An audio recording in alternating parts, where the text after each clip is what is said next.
Un avión 747 de carga despega de Ámsterdam. Se eleva sobre la densamente poblada ciudad. De repente, un potente tirón sacude el aparato. 8 minutos más tarde, el Jumbo se estrella contra un atestado bloque de pisos. ¿Cómo se convirtió un vuelo rutinario en el peor desastre aéreo de la historia de Holanda? Ahora, mediante las más avanzadas simulaciones informáticas, revelaremos lo que derribó en realidad el vuelo 1862 de El Al. Los desastres no ocurren sin más, son una cadena de sucesos críticos. Desentrañaremos las pistas y recrearemos la cuenta atrás hacia esos segundos catastróficos. Segundos catastróficos.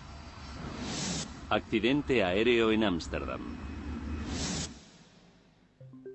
Europa. Holanda. Ámsterdam. A 15 kilómetros del centro de la ciudad se encuentra Schiphol, uno de los aeropuertos con más tráfico del mundo. Todos los días aterrizan y despegan más de 600 aeronaves. Domingo, 4 de octubre de 1992, 2:40 minutos de la tarde.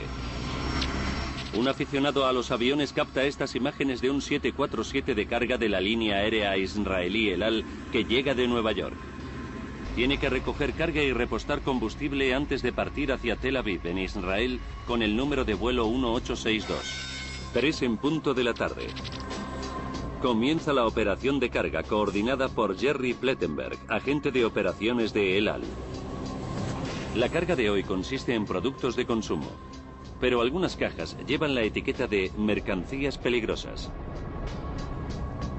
Jerry sabe muy bien lo que llevan dentro. Ya ha visto antes gran variedad de armamento militar en vuelos de El Al. Helicópteros Apache, equipos de radar, alas de avión, reactores para cazas F-16 y F-15. Son armas destinadas a abastecer al ejército israelí que lleva 45 años enfrentado en un conflicto contra los militantes palestinos. La crisis permanente convierte a El Al en un objetivo ideal para los terroristas árabes.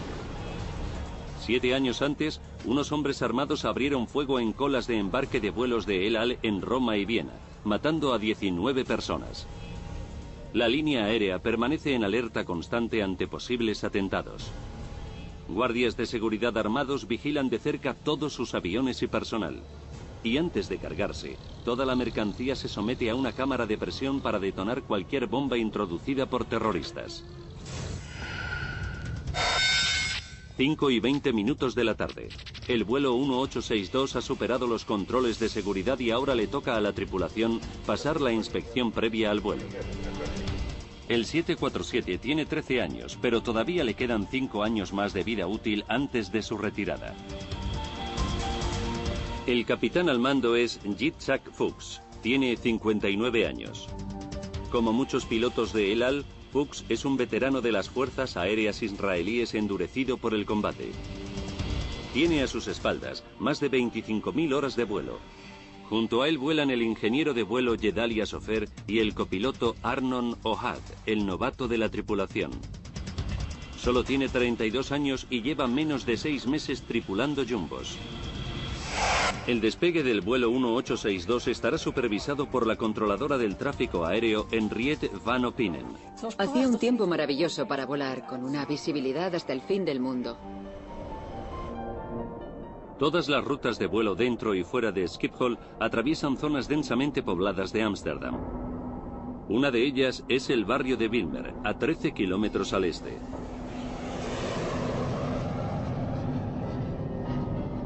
En cuyo centro se encuentra el gran bloque de pisos Groenhoven, en el que viven casi 2.000 personas, entre ellas la enfermera Marlene Truidemann y su hijo Guillermo. Todos los días nos pasan aviones por encima. Enseguida te acabas acostumbrando.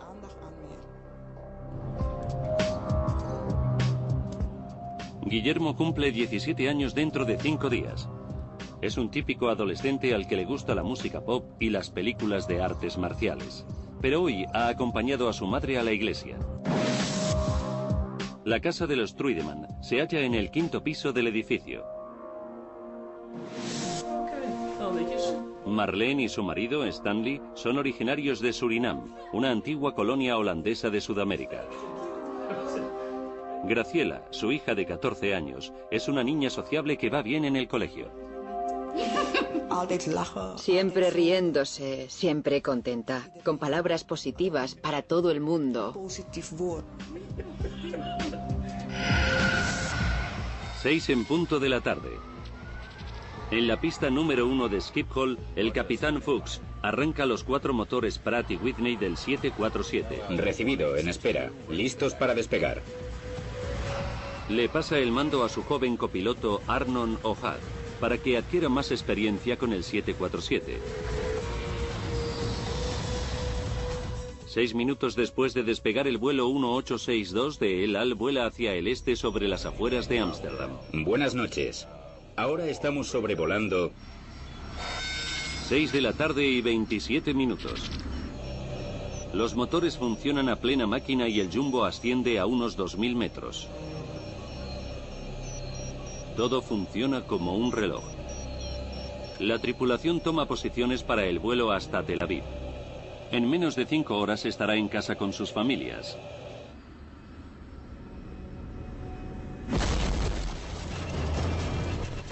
De repente, una terrible sacudida golpea el avión, que comienza a perder altitud y se escora violentamente a la derecha. Ya lo tengo. El veterano capitán Fuchs agarra los mandos.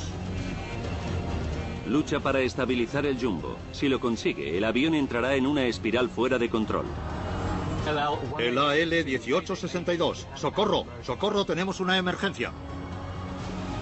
Tras 30 segundos de forcejeo, el capitán Fuchs se las arregla para recuperar el control del avión. El ingeniero de vuelo Sofer revisa desesperadamente los paneles de los mandos para tratar de descubrir el problema. Pero segundos después se produce otra crisis. Los instrumentos revelan que los 2 motores derechos han dejado de funcionar. Es la peor pesadilla de todo piloto. El capitán Fuchs tiene que regresar rápidamente a Schiphol para aterrizar de emergencia. Le dice al copiloto O'Hare que necesita la pista más larga. Solicitamos la pista 27 para aterrizar. La 27. La torre de control permite al avión regresar a Schiphol. En ese caso, la dirección es 360. La dirección es 360. Recibido.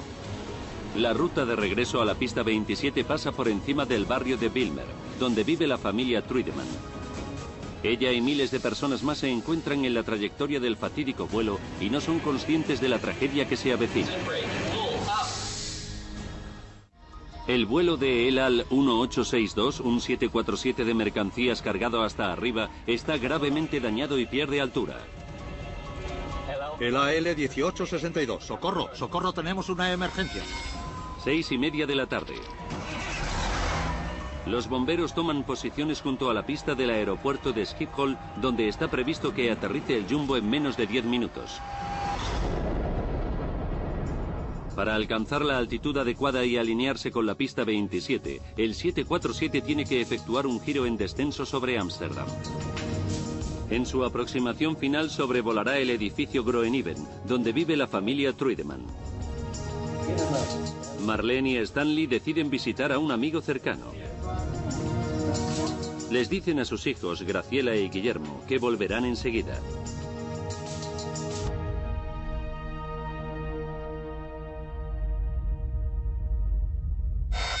Seis de la tarde, 33 minutos y 35 segundos. El controlador aéreo Henter Brake da permiso al jumbo en apuros para aterrizar en la pista 27. Muy bien, le faltan 13 millas para aterrizar. La velocidad es toda suya. El 747 se encuentra a 2 minutos del barrio de Bilmer. Marlene y Stanley están a medio camino de casa de su amigo. Es una típica tarde de domingo y mucha gente está en casa con su familia. Era una tarde muy tranquila. Los niños jugaban y la gente paseaba.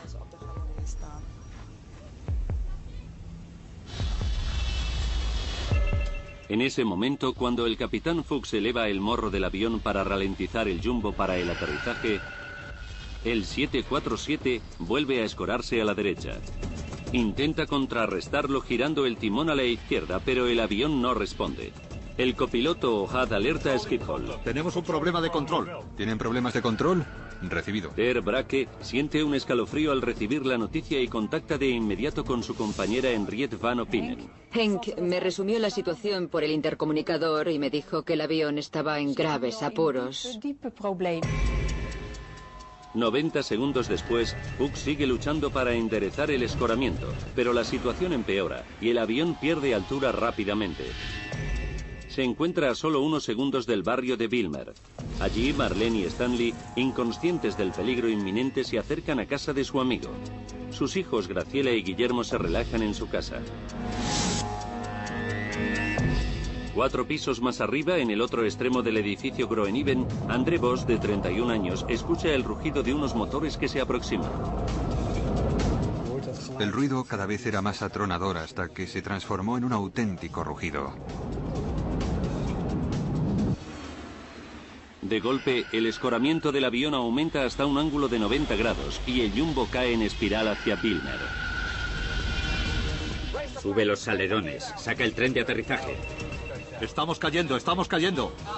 El rugido de los motores es ensordecedor. André coge el teléfono para llamar a los servicios de emergencia. Segundos después, una pesadilla tiene lugar a pocos metros de su piso. Miré afuera y vi el tren de aterrizaje de un avión justo por delante de la terraza. Marlene y Stanley llegan a casa de su amigo. En su piso, de la 10ª planta, el empleado de banco de 36 años, Rinus de Haan, está a punto de cenar. Un maullido de su gato le guía hasta la terraza. Lo que ve le deja paralizado. Un jumbo se dirige directo a su casa. Vi pasar toda mi vida en un instante, desde la infancia hasta ese momento. Pensé que era el fin.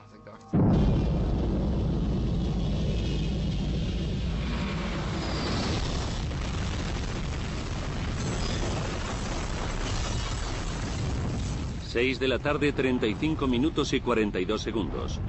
El vuelo El Al 1862 se estrella contra la 6ª planta del edificio de 11 pisos.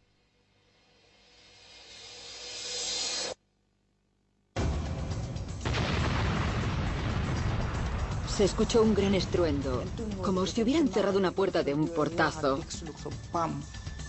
El impacto deja inconsciente a Rinus. Llueve combustible de avión en llamas sobre docenas de apartamentos.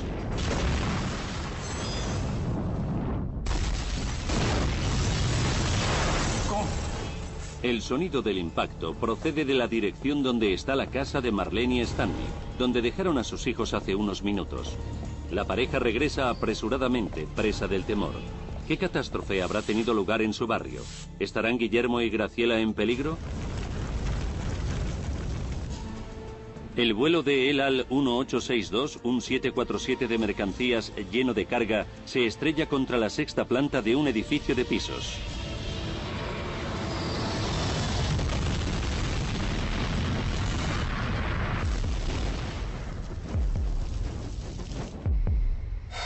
Seis de la tarde, 35 minutos y 47 segundos. El controlador aéreo Henter Brake se da cuenta de que la señal del jumbo ha desaparecido. Y desde lo alto de la torre de control, Henriette Van Opinen puede comprobar por qué. Una columna de fuego y humo revela que el jumbo se ha estrellado.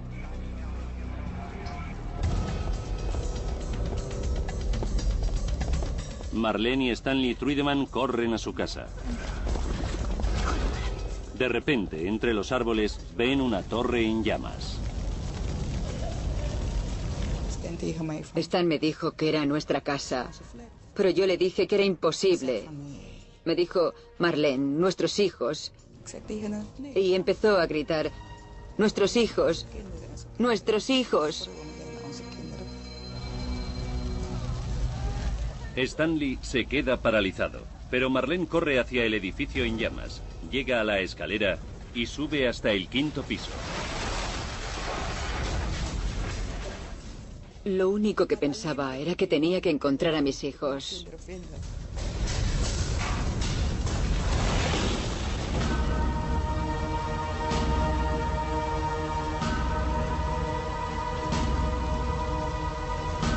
Pero en el lugar exacto donde estaba su casa, hay ahora un abismo, un agujero ardiente. No me podía creer que mi casa hubiera desaparecido.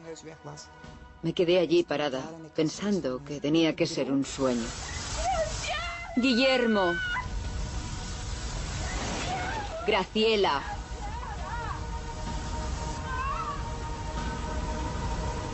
De repente a Marlene se le ocurre que Guillermo, de 16 años, y Graciela, de 14, podrían haber oído el avión que se acercaba y haber escapado. Comienza a buscarlos frenéticamente.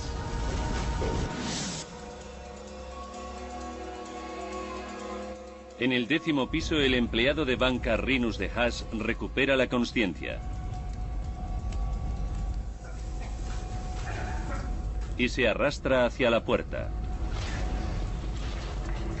que para su horror está atascada. La onda expansiva del impacto la ha desencajado de su marco y ya no abre. Rinus se da cuenta de que ha sobrevivido al choque, pero ahora puede morir abrasado. No hay salida. Ni siquiera su gato Mendel puede saltar desde el 10º piso. Pensé que era el final y que si salía de allí sería un milagro. El piso de André Vos, a 200 metros de distancia, ha salido indemne del accidente. Ahora acude al lugar del siniestro para ayudar. Lo que vi fue el corazón del incendio. Salían llamas de todas las casas. André sabe que podría haber cientos de personas atrapadas o heridas y que muchas pueden morir antes de que lleguen los bomberos. Sin pensar en su propia seguridad, fuerza las puertas cerradas o atascadas. Entrar en algunos pisos sería un suicidio, porque hay demasiadas llamas. Pero en otros rescata a personas desmayadas por el humo. Los conmocionados vecinos rodean el edificio. Marlene Truidemann interroga desesperadamente a todo el que encuentra para ver si ha visto a sus dos hijos, Guillermo y Graciela.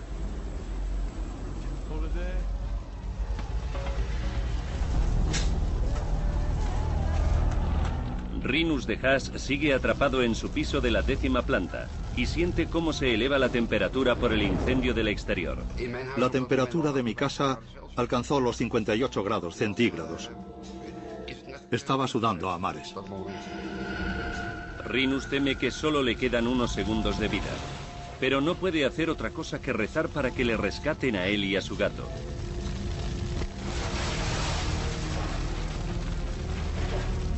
Cuando está a punto de desmayarse, unos vecinos fuerzan la puerta. Le sacan del infierno justo a tiempo.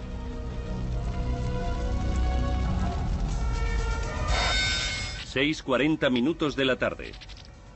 Menos de 5 minutos después del accidente, 16 coches de bomberos llegan de todo Ámsterdam.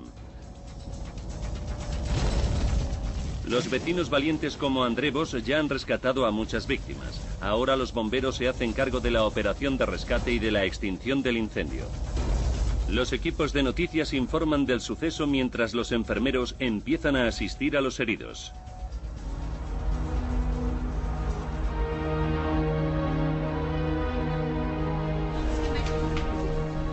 ...50 minutos después del accidente, Marlene sigue buscando a sus hijos.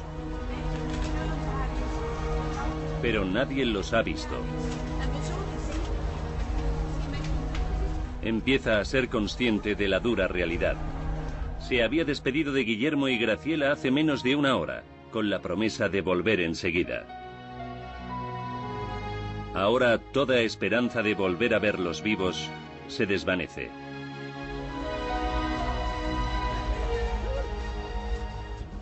En ese momento me sentí como si yo estuviera muerta, como si algo hubiera muerto en mi interior. ¿Por qué tenía que haber pasado eso? ¿Por qué mis hijos?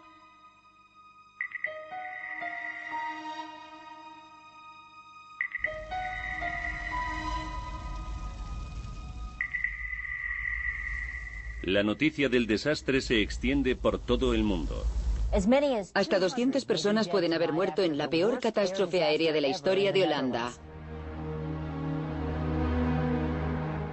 Al amanecer, un enorme agujero es visible en el edificio.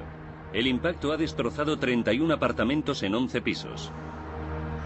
La cifra oficial de muertos es de 43, incluidos el capitán Fuchs y su tripulación.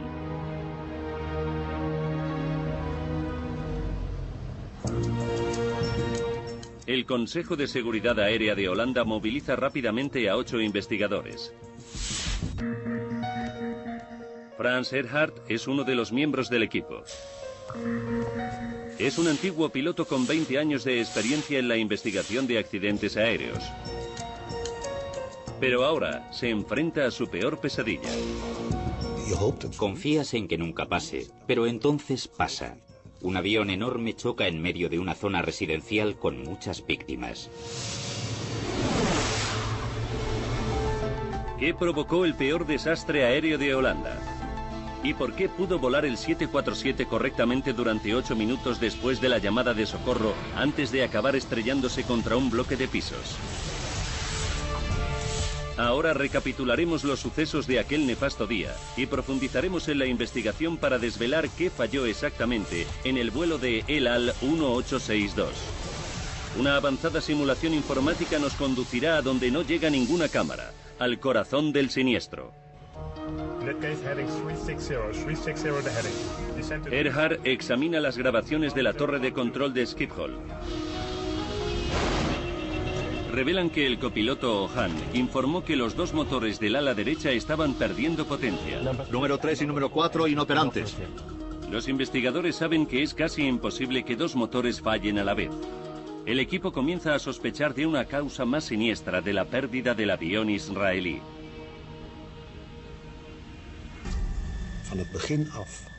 Pensamos desde el principio que podía haber sido objeto de un atentado terrorista. Los investigadores temen que el vuelo El Al 1862 fuera derribado por una bomba terrorista e incluso un misil tierra-aire. Y tienen un segundo misterio que resolver. Si el avión sufrió un impacto de misil, ¿por qué pudo permanecer en el aire durante 8 minutos antes de estrellarse? Estamos cayendo, asciende, nos caemos, asciende. Para ver si la teoría del terrorismo se sostiene, los investigadores tienen que encontrar los motores del avión y sus cajas negras, que graban los datos técnicos de vuelo y las conversaciones de la cabina. Pero es una labor ímproba. Aunque hubieran sobrevivido al impacto y a los 1100 grados del incendio, ahora yacen enterradas bajo una montaña de escombros.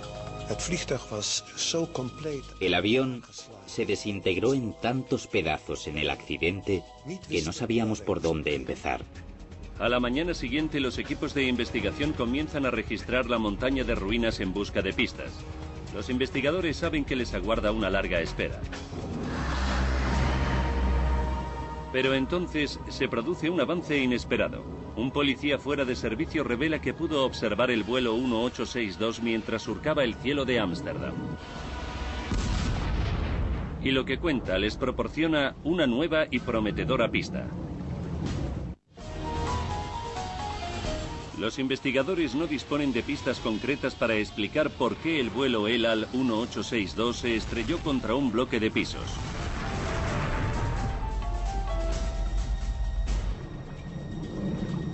Entonces, Jan Kaspers, un detective de la policía de Ámsterdam, les cuenta un relato extraordinario.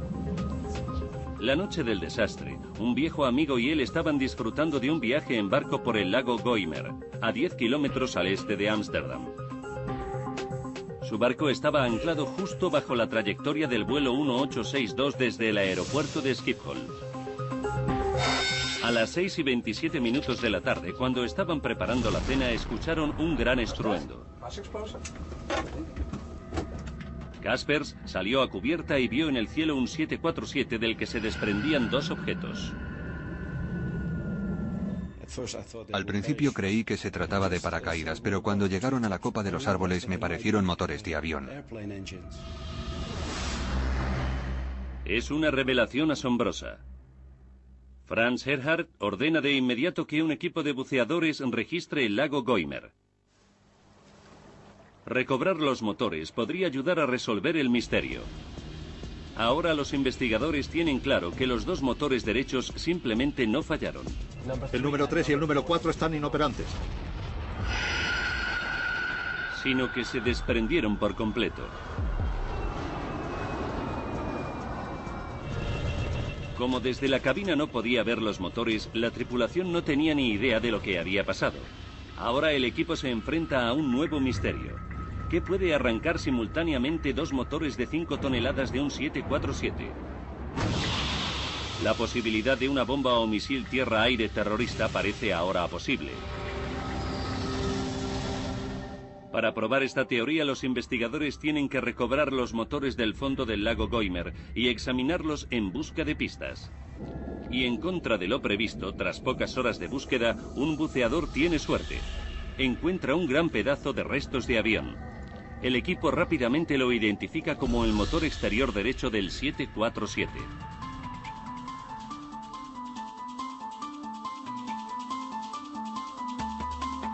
Y en la orilla del lago se halla otra prueba clave. Piezas de una sección de 10 metros del borde frontal del mismo ala.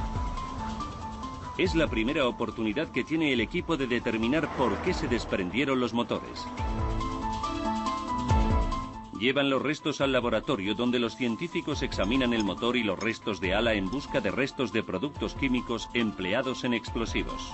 Revisan las superficies de metal en busca de los reveladores hoyos microscópicos causados por fragmentos de explosiones. Tardan 2 días y su análisis no da ningún resultado. Los investigadores no encuentran pruebas de una explosión ni de ninguna otra posible causa de desprendimiento de los motores. Es un callejón sin salida. Ahora la única posibilidad que tienen los investigadores de resolver el misterio del 747 es encontrar el motor interior del 747 con la esperanza de que contenga la clave, o localizar una de las cajas negras del avión en el lugar del siniestro. La Marina holandesa se une a la búsqueda del motor interior y despliega 2 barcos especiales de salvamento, un sonar y más buceadores. Pero tras 2 días más, no encuentran nada. A los investigadores les preocupa que las pruebas desaparezcan a medida que transcurra el tiempo. El agua podía empezar a oxidar las piezas y teníamos que encontrarlas lo antes posible.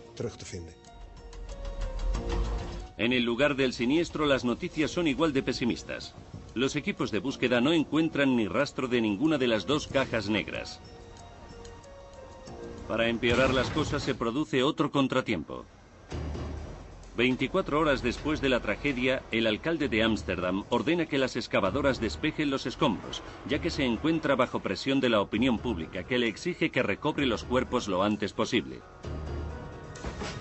Erhard y su equipo se encuentran impotentes. Su única opción es seguir a los escombros hasta su nuevo hogar, un vertedero de Ámsterdam. Parece una tarea imposible. Pero 3 días después, Erhard se encuentra en su oficina cuando recibe una llamada. Son buenas noticias. Su equipo ha encontrado una de las cajas negras. Estábamos muy contentos. Por fin dábamos un paso adelante en la investigación. La caja negra registra todos los datos técnicos de vuelo del avión. Puede que sea la pista que todos aguardaban. Pero cuando la abren, sufren una gran desilusión. La cinta que hay dentro está rota por 4 sitios y los datos cruciales de los últimos 2 minutos y medio son indescifrables. Envían la grabadora a unos especialistas de Washington, D.C., en Estados Unidos. Es una apuesta descabellada, pero es su única oportunidad. 11 días después del accidente, el equipo de investigación ha tocado fondo. Pero cuando los investigadores empiezan a desesperarse, les toca el gordo. Un buceador descubre el motor interior semienterrado en el barro. Sigue enganchado a la pieza que lo adhería al ala.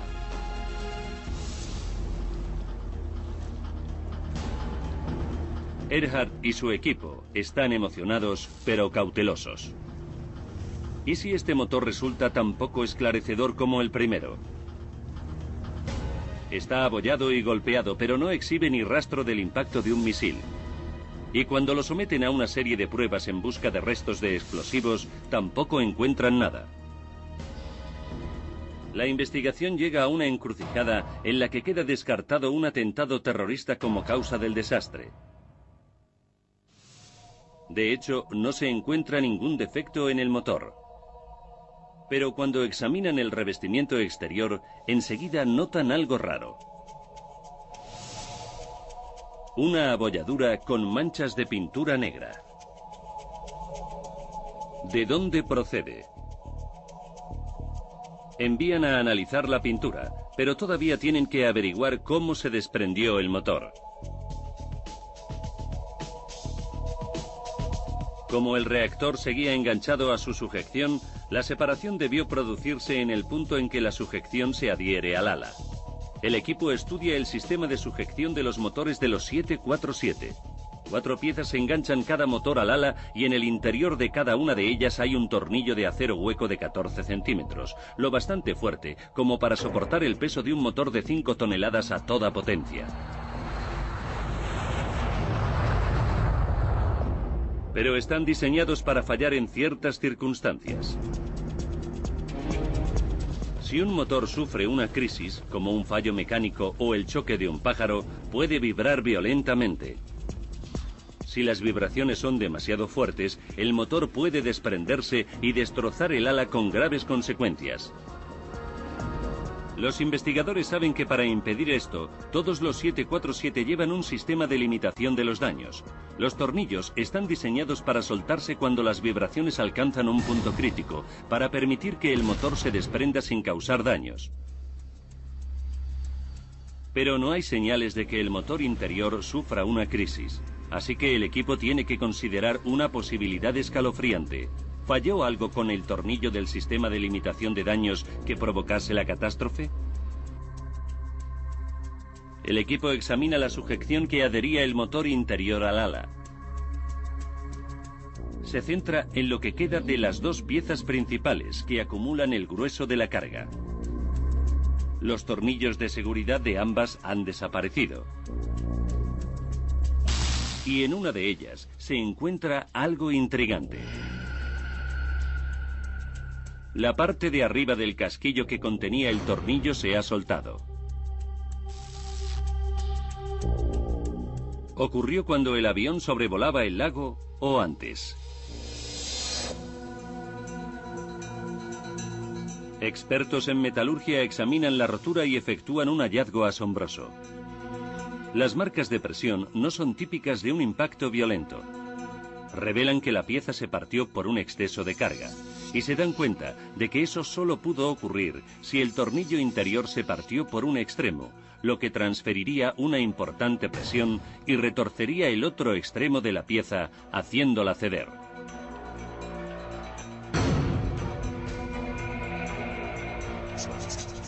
Los tornillos de seguridad están diseñados para romperse por ambos extremos si la presión sobre el motor alcanza un punto crítico. Earhart cree que un fallo parcial solo puede significar una cosa: el desgaste del metal del tornillo de seguridad. Es una teoría nueva y sorprendente. ¿Podría ser el desgaste del metal de los tornillos de seguridad del avión el origen del desastre?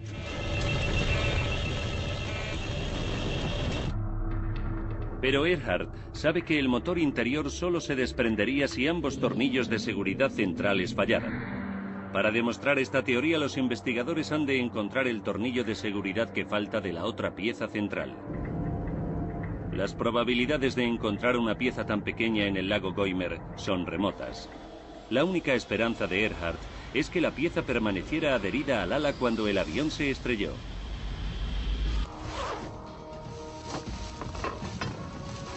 Despliega a más de 20 empleados para registrar el vertedero donde se encuentran ahora los restos del 747.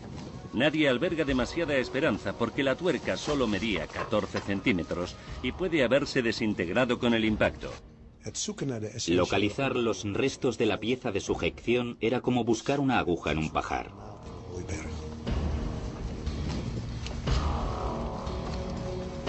Tras 48 horas de búsqueda no encuentran nada.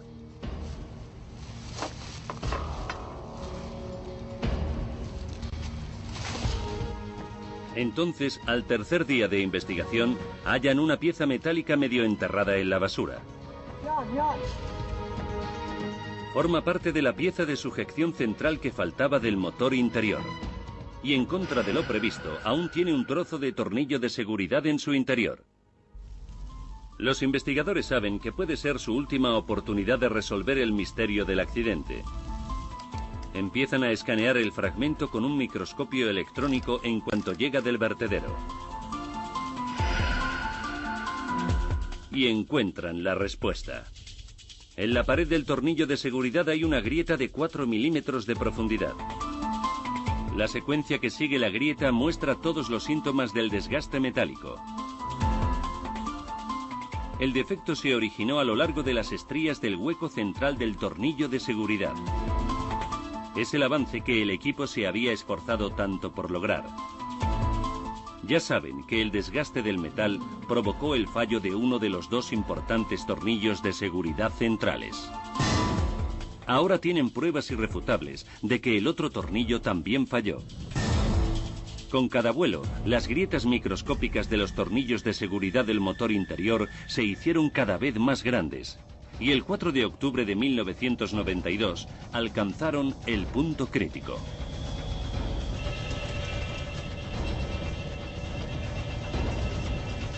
A 2000 metros y con el motor a toda potencia, los tornillos de seguridad defectuosos fallaron.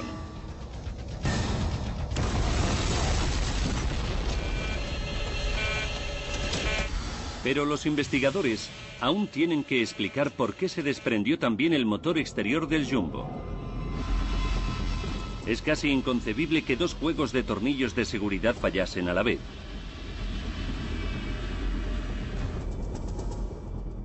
Entonces reciben los resultados del análisis de la pintura del revestimiento del motor exterior.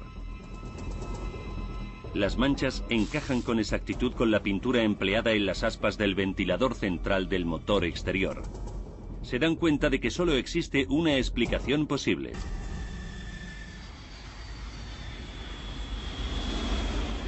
El motor interior funcionaba a plena potencia durante el ascenso del avión.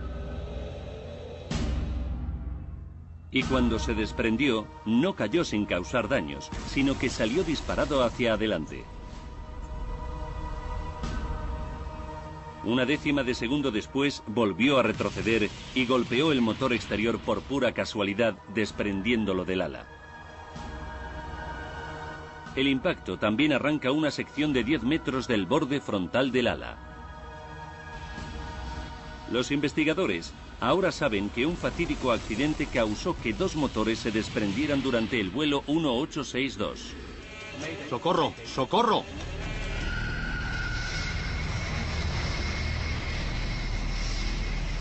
Avisan al fabricante Boeing, que inmediatamente informa a las líneas aéreas que operan con el millar de 747 que hay en servicio en ese momento en todo el mundo, para que inspeccionen todos los tornillos de seguridad y reemplacen aquellos defectuosos. Pero los traumatizados vecinos de Bijlmer buscan desesperadamente la respuesta a otro misterio. ¿Por qué se estrelló el avión? Un 747 puede volar perfectamente con solo dos motores. Entonces, ¿qué provocó que el vuelo 1862 se estrellase de repente pocos minutos antes del aterrizaje de emergencia previsto en el aeropuerto de Schiphol? Los investigadores examinan la sección del ala recuperada del lago Goymer. Está claro que este daño pudo reducir el impulso del avión. También saben que los mandos de control clave del avión perdieron potencia hidráulica cuando se desprendieron ambos motores. Pero si estos daños bastaban para derribar el avión, ¿cómo se las arregló el capitán Fuchs para seguir volando otros 8 minutos? Es una paradoja. Entonces, 18 días después del accidente, el equipo recibe buenas noticias. Los expertos de Estados Unidos han logrado recuperar la información de la caja negra. Los datos técnicos que contiene resultan ser la pieza final del rompecabezas. Y desvelan con asombroso detalle lo que derribó el vuelo 1862.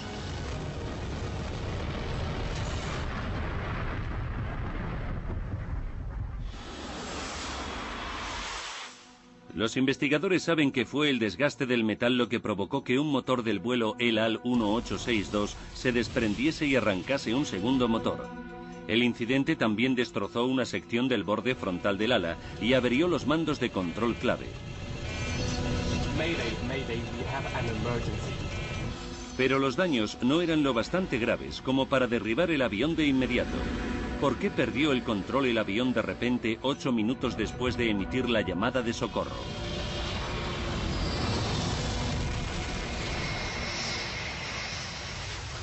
El equipo recurre al piloto de pruebas e ingeniero aeronáutico Herr Tigelaar para encontrar la respuesta.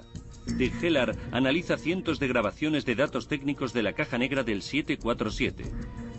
Tras 8 meses de trabajo, arroja nueva luz sobre lo que ocurrió aquel día aciago. Logra explicar por primera vez la compleja relación entre la pérdida de los motores, el ala destrozada y los mandos de control averiados. Descubre que aunque el avión dañado podía seguir volando, era inevitable que se estrellase en cuanto intentara aterrizar. La tripulación no tenía elección. No podía hacer otra cosa. Estaba condenada a estrellarse. El análisis de los datos de vuelo revela por fin por qué el vuelo 1862 se estrelló inesperadamente después de volar 8 minutos sin problemas. Y cientos de personas en tierra se prepararon a vivir unos segundos catastróficos. 8 minutos para el desastre. Los tornillos de seguridad defectuosos que sujetan el motor interior al ala se sueltan y provocan que el avión pierda no uno, sino 2 motores. La catástrofe también daña una sección de 10 metros del borde frontal del ala, lo que causa una gran distorsión del flujo de aire. Reduce el impulso hacia arriba del lado derecho y ocasiona que el 747 se escore hacia ese costado. El capitán Fuchs también ha perdido 2 sistemas hidráulicos que controlan aparatos clave para no escorar. Se las arregla para recuperar el rumbo empujando al límite los controles restantes. El análisis de los datos de vuelo revela que la clave está en la corriente de aire de 280 nudos que basta para mantener el ala derecha en su posición. Faltan 39 segundos. El avión está a 5 kilómetros del bloque de pisos. El capitán Fuchs eleva el morro del jumbo para iniciar la maniobra de aterrizaje, pero ignora que este procedimiento rutinario tendrá funestas consecuencias. El análisis de datos de vuelo revela que este cambio de ángulo empeora la distorsión del flujo de aire sobre el ala derecha dañada. El resultado es que vuelve a perder impulso hacia arriba y empieza a escorarse de nuevo hacia ese lado.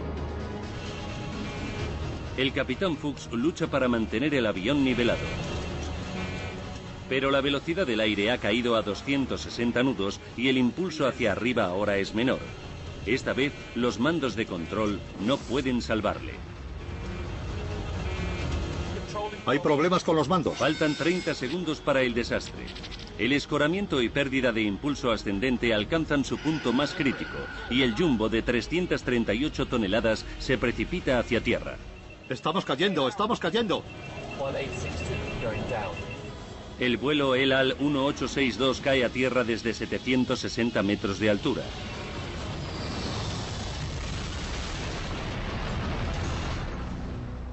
Unas grietas microscópicas en unas piezas de 14 centímetros de largo causan la muerte de 43 personas.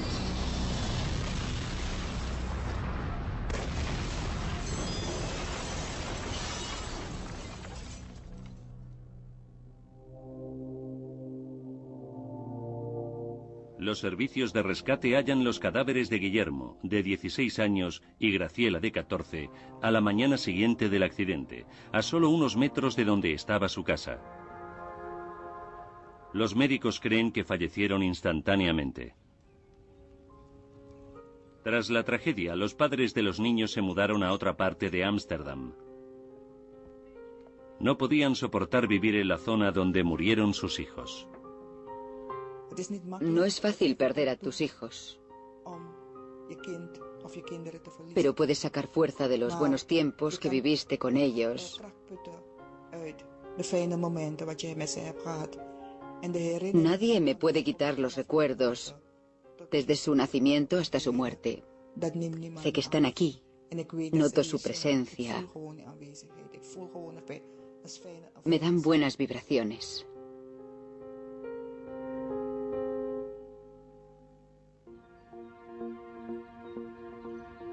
Los edificios de la zona del accidente se demolieron, pero sus cimientos siguen allí.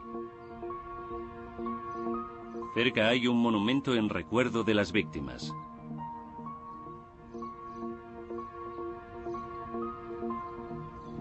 Pero la tragedia dejó otro legado. Boeing fortaleció todas las piezas de sujeción del motor al ala del modelo 747, incluidos los tornillos de seguridad. También puso en práctica un sistema de inspecciones más estricto, con nuevas pruebas de ultrasonido para detectar el desgaste del metal. Los cambios ocasionados por el accidente de Schiphol han propiciado que todos los jumbos que vuelan en la actualidad sean más seguros.